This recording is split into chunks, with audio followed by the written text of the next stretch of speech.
Welcome to the story. Kisah Abu Nawas mencari neraka pakai lampu minyak saat siang bolong. Kisah Abu Nawas mencari neraka saat siang bolong ini membuat orang-orang ngakak untuk menyimaknya. Di setiap sudut rumah dia berhenti, celingak-celinguk ke kanan kiri, sambil tangannya yang membawa lampu minyak yang digoyang-goyangkan. Setelah itu Abu Nawas kembali berjalan dengan lampu tetap di tangan. Tingkah Abu Nawas ini tentu saja menggegerkan penghuni kota Baghdad. Bagaimana mungkin orang secerdas Abu Nawas berjalan pada siang hari saat matahari menyorot tajam sambil membawa lampu? Abu Nawas mulai gila, ucap seorang warga Baghdad. Baginda Raja pasti malu punya staf ahli mendadak gila, celetuk warga lainnya. Dinukil bukunya Kisah Lucu Kecerdasan Abu Nawas.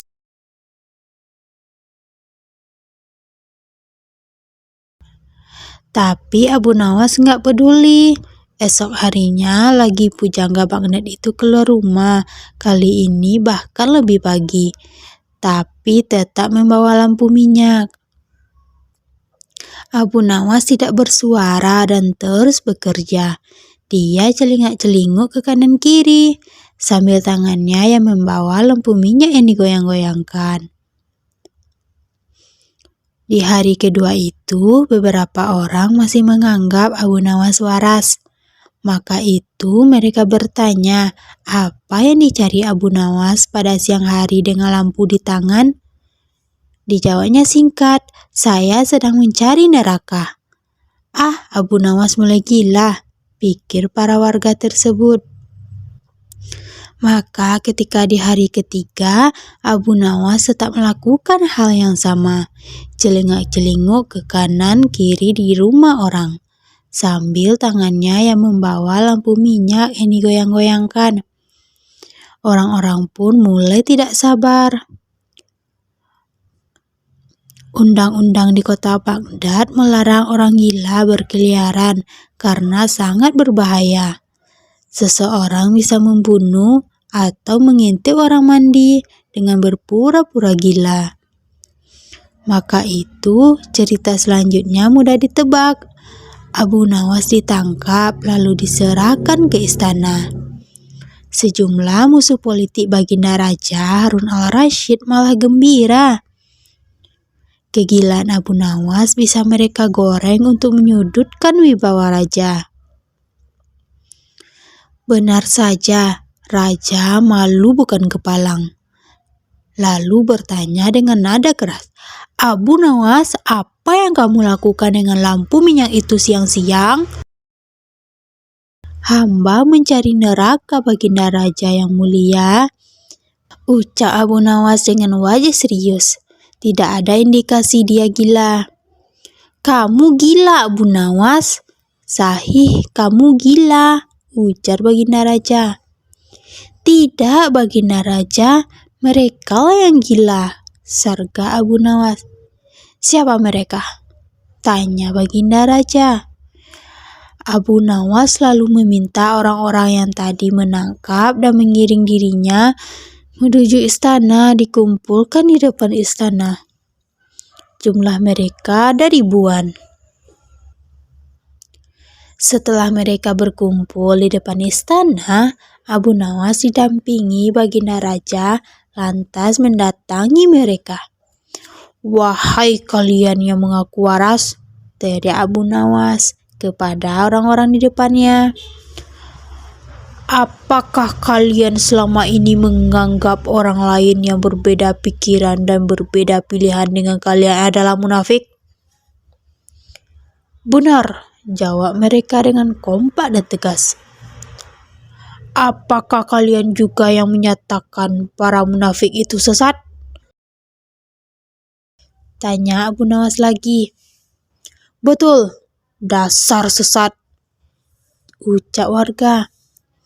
Jika mereka munafik dan sesat, Apa konsekuensinya?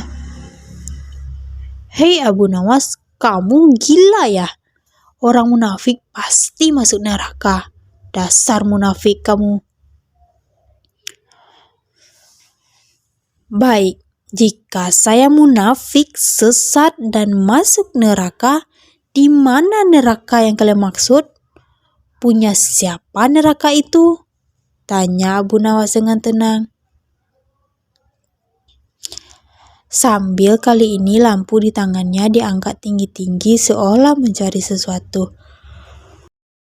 Kali ini orang-orang di depan Baginda Raja mulai tidak sabar. Mereka merasa diledek dengan mimik Abu Nawas dan lampu di tangannya. Hei Abu Nawas, tentu saja neraka ada di akhirat dan itu milik Allah Subhanahu wa Ta'ala.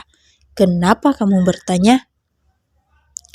Baginda, mohon maaf, kata Abu Nawas kepada Raja Harun. Tolong sampaikan kepada mereka jika neraka ada di akhirat dan yang punya neraka itu adalah Allah, kenapa mereka di dunia ini gemar sekali menentukan orang lain masuk neraka? Apakah mereka asisten Allah yang tahu bocoran catatan Allah? Atau jangan-jangan mereka lah yang gila? Baginda Raja tercengang mendengar perkataan Abu Nawas tersebut, lalu tertawa lepas. Abu Nawas memang jenaka. Wallahu a'lam bishawab. Cerita lucu Abu Nawas malah banjir pujian setelah hancurkan rumah hakim istana. Abu Nawas bertemu seorang pemuda Mesir yang datang ke Baghdad untuk berdagang sambil membawa harta yang banyak sekali. Suatu malam dia bermimpi kawin dengan anak Tuan Kodi, hakim istana dengan mahar sekian banyak. Tuan hakim istana yang mendengar kabar itu langsung mendatangi si pemuda Mesir dan meminta mahar anaknya. Tentu saja pemuda Mesir tersebut tidak mau membayar mahar karena hanya mimpi. Tuan hakim istana berbuat arogan. Dia merampas semua harta benda tersebut sehingga pemuda Mesir itu menjadi seorang pengemis. Ia menjadi gelandangan dan akhirnya ditolong oleh wanita tua penjual kohwa atau kopi. Pada suatu sore ketika Abu Nawas sedang mengajar murid-muridnya, wanita tua beserta pemuda Mesir tersebut datanglah ke rumah Abu Nawas. Wanita itu berkata beberapa patah, kemudian diteruskan si pemuda Mesir. Setelah mendengar pengaduan mereka, Abu Nawas meminta murid-muridnya menutup kitab. Sekarang pulanglah kalian. Ajak teman-teman kalian datang kepadaku pada malam hari sambil membawa cangkul, penggali, kapak, dan martil serta batu. Ternyata Abu Nawas dan murid-muridnya beraksi memporak-porandakan rumah Tuan Hakim. Tidak ada yang bisa dilakukan oleh Tuan Kodi selain melaporkan perbuatan Abu Nawas dan murid-muridnya kepada Baginda Raja. Mengapa kamu dan murid-muridmu menghancurkan rumah Kodi? Tanya Raja. Karena mimpi, Paduka yang mulia, jawab Abu Nawas. Hanya bermodal mimpi kamu hancurkan rumah Kodi? Tanya Baginda lagi. Betul Paduka, hal itu juga dilakukan oleh Tuan Kodi kepada pemuda Mesir. Apa maksudmu? Tanya Raja yang belum mengerti. Abu Nawas lalu memanggil pemuda Mesir beserta wanita tua penjual kohwa supaya menceritakan perbuatan Tuan Kodi. Raja akhirnya memecat Tuan Kodi dan diperintahkan mengembalikan seluruh harta kepada pemuda Mesir. Sedangkan langkah Abu Nawas mendapat banyak pujian. Wallahu a'lam bishawab.